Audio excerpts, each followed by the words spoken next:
ये कहानी है एक छोटे से गांव भूखपुर की, जहाँ रहता था एक ईमानदार लेकिन गरीब किसान भोला।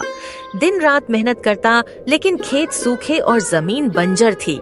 बारिश महीनों से नहीं हुई थी और किसानों की आंखों में चिंता साफ झलक रही थी। फसलें प्यास से मर रही थीं और जमीन दरारों से भर चुकी थी। हे भगवान, कितना काम करूं? खेत भी सूख गए और घर में अनाज भी नहीं बचा। अब बच्चों को क्या खिलाऊं, यही समझ नहीं आ रहा। भोला की पत्नी बीमार थी, घर में खाने को कुछ नहीं था। लेकिन भोला कभी किसी से झूठ नहीं बोलता, चोरी नहीं करता। उसने मुश्किलों से लड़ना सीखा था, मगर ईमानदारी कभी नहीं छोड़ी। एक रात जंगल से सूखी लकड़ियां लाते समय भोला को जमीन में चमकती हुई एक लोहे की बाल्टी दिखाई दी। ये बाल्टी तो बहुत पुरानी लगती है, कोई छोड़ गया होगा।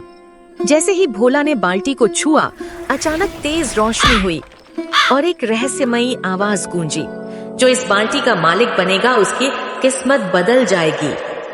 भोला, तू ईमानदार है, इसलिए मैं तुझे देती हूँ और ये जादुई बाल्टी। पर याद रख, लालच किया तो सब कुछ खत्म हो जाएगा। बाप रे, कौन बोल रहा है? ये सपना है क्या? भोला बाल्टी को लेकर घर आ जाता है और अपनी पत्नी को दिखाता है। रे, सुन रही भागवान, देख क्या लाया हूँ जंगल से। कुछ मिला जंगल में? अरे ये कैसी बाल्टी है? कहीं किसी से चुरा कर तो नहीं लाए?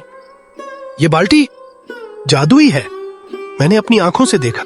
ये जो मांगते हैं वो देती है। सच कह रहे हो या फिर भूख से दिमाग फिर गया है तुम्हारा? देखती जा बाल्टी माँ, हमें खाना दो। जादुई रोशनी के साथ बाल्टी चमकती है और उसमें से भाप उठती है। देखते ही देखते उसमें गरम रोटियां और गुड़ प्रकट हो जाता है।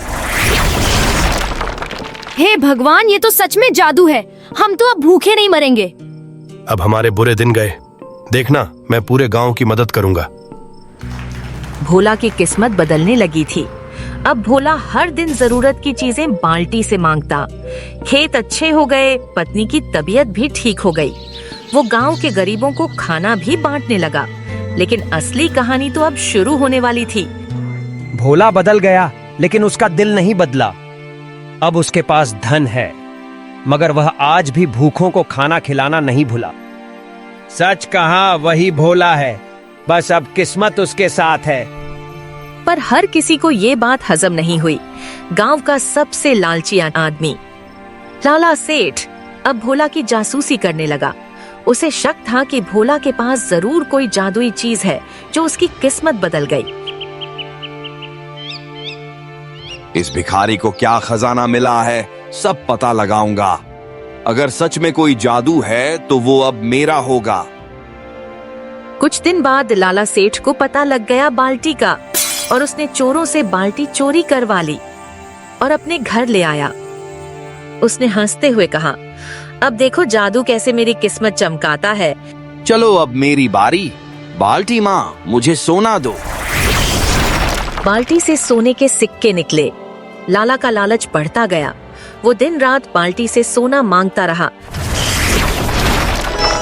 यहाँ तक कि उसने घर का एक कमरा सिर्फ सिक्कों से भरवा दिया।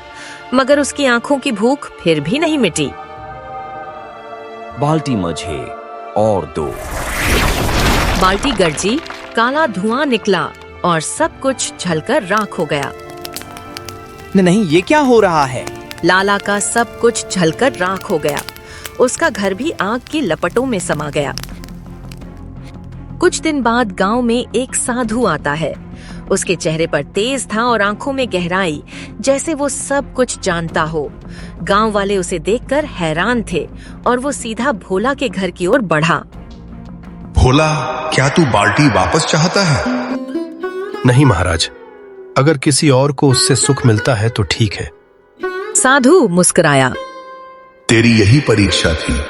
अब ये बाल्टी सदा के लिए तेरी सेवा में रहेगी, लेकिन अब तुझे इसका उपयोग भूखपुर की भलाई के लिए करना होगा।